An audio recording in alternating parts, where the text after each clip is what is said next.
need to make a confession at the outset here.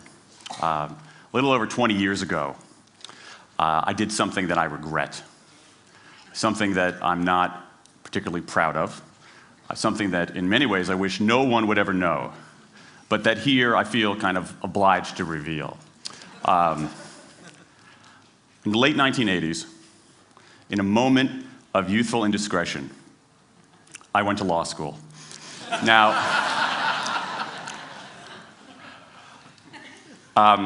in America, law is a professional degree. You get your university degree, then you go on to law school. And when I got to law school, I didn't do very well.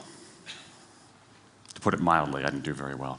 I, in fact, graduated in the part of my law school class that made the top 90% possible. Thank you. I never practiced law a day in my life. I pretty much wasn't allowed to.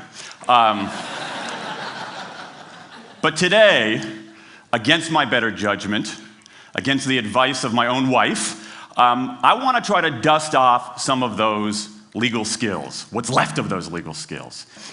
I don't want to tell you a story. I want to make a case. I want to make a hard-headed, evidence-based, dare I say lawyerly case for rethinking how we run our businesses. So, ladies and gentlemen of the jury, take a look at this.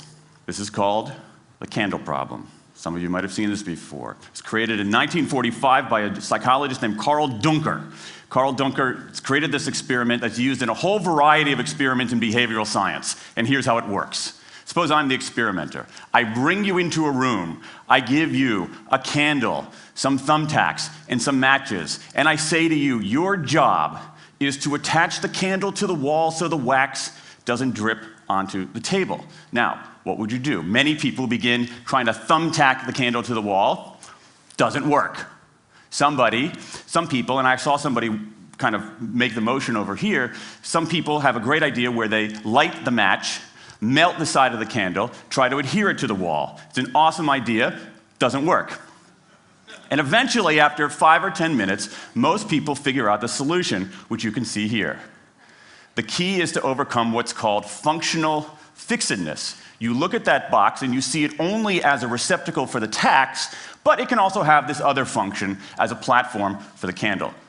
The candle problem. Now, I want to tell you about an experiment using the candle problem done by a scientist named Sam Glucksberg, who's now at Princeton University in the US. This shows the power of incentives. Here's what he did. He gathered his participants and he said, I'm going to time you how quickly you can solve this problem. To one group, he said, I'm going to time you to establish norms, averages, for how long it typically takes someone to solve this sort of problem.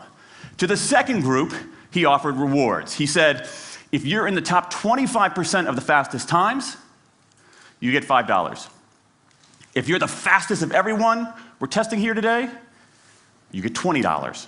Okay, now this is several years ago, adjusted for inflation. It's a decent sum of money for a few minutes of work. Okay, it's a nice motivator. Question, how much faster did this group solve the problem? Answer, it took them on average 3.5 minutes longer. 3.5 minutes longer. Now this makes no sense, right? I mean, I'm an American, I believe in free markets, that's not how it's supposed to work, right? If you want people to perform better, you reward them, right? Bonuses, commissions, their own reality show, incentivize them. That's how business works, but that's not happening here. You've got an incentive designed to sharpen thinking and accelerate creativity, and it does just the opposite. It dulls thinking and blocks creativity. And what's interesting about this experiment is that it's not an aberration. This has been replicated over and over and over again for nearly 40 years. These contingent motivators. If you do this, then you get that.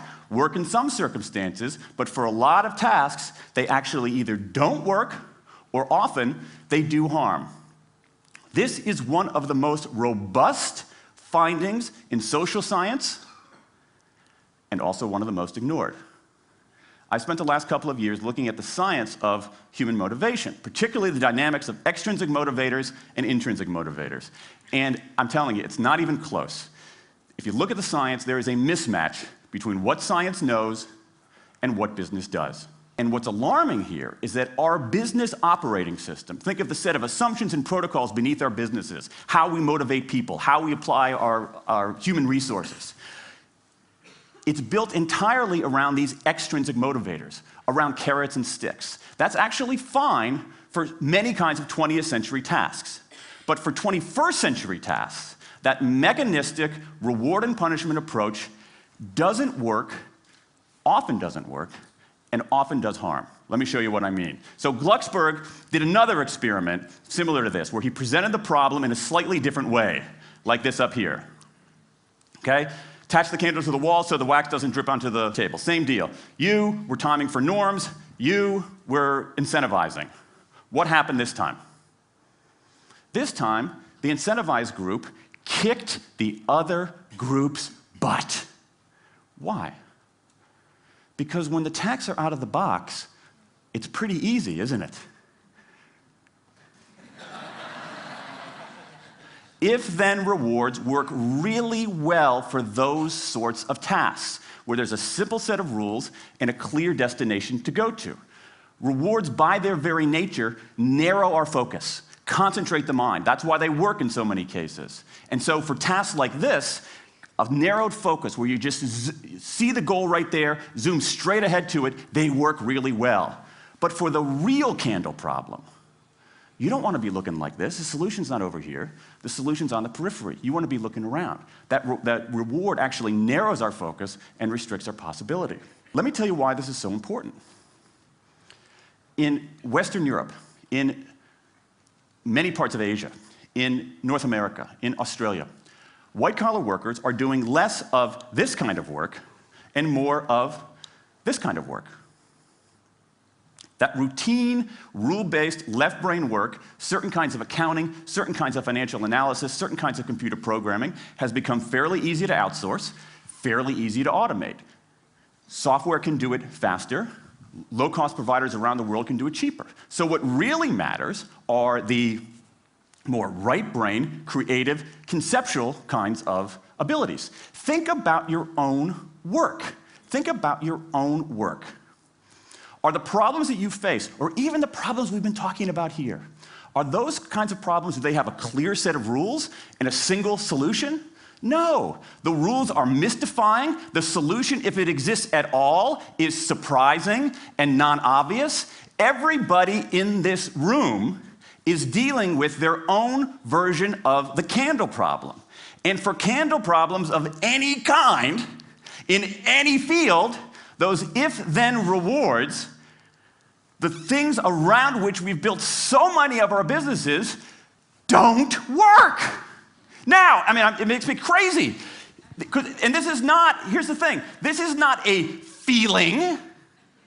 Okay, I'm a lawyer, I don't believe in feelings. This is not a philosophy. I'm an American, I don't believe in philosophy. This is a fact. Or as we say in my hometown of Washington, D.C., a true fact. Let me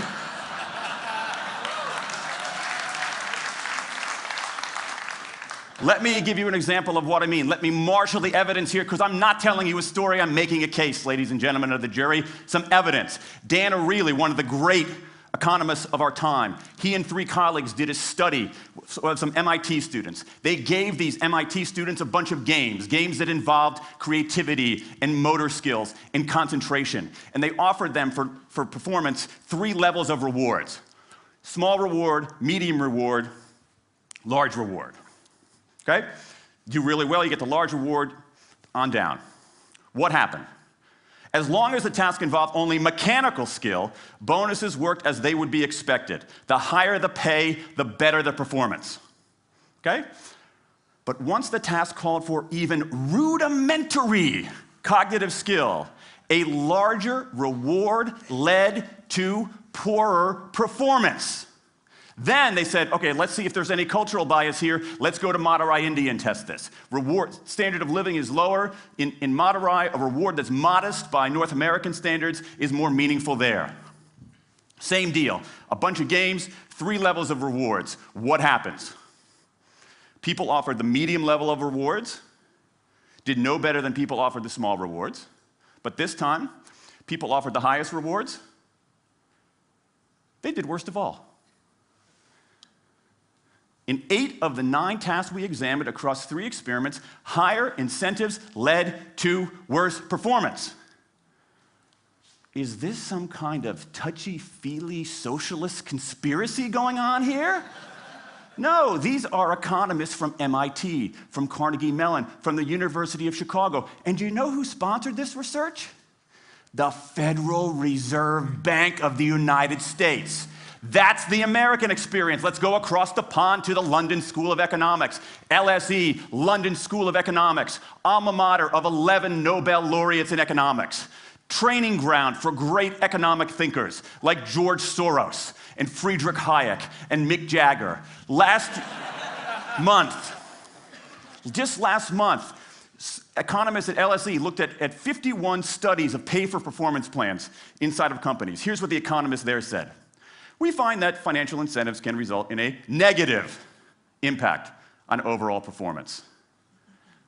There's a mismatch between what science knows and what business does. And what worries me as we stand here in the rubble of the economic collapse is that too many organizations are making their decisions, their policies about talent and people, based on assumptions that are outdated, unexamined, and rooted more in folklore than in science. And if we really want to get out of this economic mess, and if we really want high performance on those definitional tasks of the 21st century, the solution is not to do more of the wrong things, to entice people with a sweeter carrot or threaten them with a sharper stick. We need a whole new approach. The good news about all this is that the scientists who've been studying motivation have given us this new approach. It's an approach built much more around intrinsic motivation, around the desire to do things because they matter, because we like it, because they're interesting, because they're part of something important. And to my mind, that new operating system for our businesses revolves around 3 elements: autonomy, mastery, and purpose. Autonomy, the urge to direct our own lives. Mastery, the desire to get better and better at something that matters. And purpose, the yearning to do what we do in the service of something larger than ourselves. These are the building blocks of an entirely new operating system for our businesses. I want to talk today only about autonomy. In the 20th century, we came up with this idea of management. Management did not emanate from nature. Okay? Management is it's not a tree, it's a television set. Okay? Somebody invented it. And it doesn't mean it's going to work forever. Management is great. Traditional notions of management are great if you want compliance. But if you want engagement, self-direction works better. Let me give you some examples of some kind of radical notions of self-direction. And what this means, you don't see a lot of it, but you see the first stirrings of something really interesting going on. Because what it means is, it means paying people adequately and fairly, absolutely. Getting the issue of money off the table, and then giving people lots of autonomy. Let me give you some examples. How many of you have heard of the company Atlassian? Okay, looks like less than half. Atlassian is an Australian software company, and they do something incredibly cool. A few times a year, they tell their engineers, go for the next 24 hours and work on anything you want. As long as it's not part of your regular job. Work on anything you want. So the engineers use this time to come up with a cool patch of code, to come up with an elegant hack. Then they present all of these stuff that they've developed to their teammates, to the rest of the company, in this wild and woolly all-hands meeting at the end of the day. And then, being Australians, everybody has a beer. They call them FedEx days. Why? Because you have to deliver something overnight. It's not bad. It's a huge trademark violation, but it's pretty clever. That one day of intense autonomy has produced a whole array of software fixes that might never have existed. And it's worked so well that Atlassian has taken it to the next level with 20% time, done famously at Google, where engineers can spend 20% of their time working on anything they want. They have autonomy over their time, their task, their team, their technique. Okay? Radical amounts of autonomy. And at Google, as many of you know, about half of the new products in a typical year are birthed during that 20% time. Things like Gmail, Orchid, Google News. Let me give you an even more radical example of it. Something called the results-only work environment, the ROW, created by 2 American consultants in place at about a dozen companies around North America. In a row, people don't have schedules. They show up when they want. They don't have to be in the office at a certain time or any time. They just have to get their work done. How they do it, when they do it, where they do it, is totally up to them. Meetings in these kinds of environments are optional. What happens? Almost across the board. Productivity goes up, worker engagement goes up, worker satisfaction goes up, turnover goes down. Autonomy, mastery, and purpose. These are the building blocks of a new way of doing things. Now, some of you might look at this and say, that sounds nice, but it's utopian. And I say, nope. I have proof. In the mid-1990s, Microsoft started an encyclopedia called Encarta. They had deployed all the right incentives. All the right incentives. They paid professionals to write and edit thousands of articles. Well-compensated managers oversaw the whole thing to make sure it came in on budget and on time. A few years later, another encyclopedia got started. Different model, right? Do it for fun. No one gets paid a cent or a euro or a yen. Do it because you like to do it. Now, if you had, just 10 years ago, if you had gone to an economist anywhere and said, hey, I got these 2 different models for creating an encyclopedia, if they went head-to-head, who would win? 10 years ago, you could not have found a single sober economist anywhere on planet Earth who would have predicted the Wikipedia model. This is the titanic battle between these 2 approaches. This is the Ali Frazier of motivation, right? This is the thriller in Manila, all right? Intrinsic motivators versus extrinsic motivators. Autonomy, mastery, and purpose versus carrots and sticks. And who wins? Intrinsic motivation, autonomy, mastery, and purpose in a knockout. Let me wrap up. There's a mismatch between what science knows and what business does, and here's what science knows. 1, those 20th century rewards, those motivators we think are the natural part of business, do work, but only in a surprisingly narrow band of circumstances. 2, those if-then rewards often destroy creativity. 3, the secret to high performance isn't rewards and punishments, but that unseen intrinsic drive, the drive to do things for their own sake, the drive to do things because they matter. And here's the best part. Here's the best part. We already know this. The science confirms what we know in our hearts. So, if we repair this mismatch between what science knows and what business does, if we bring our motivation, notions of motivation into the 21st century, if we get past this lazy, dangerous ideology of carrots and sticks, we can strengthen our businesses, we can solve a lot of those candle problems, and maybe, we can change the world. I rest my case.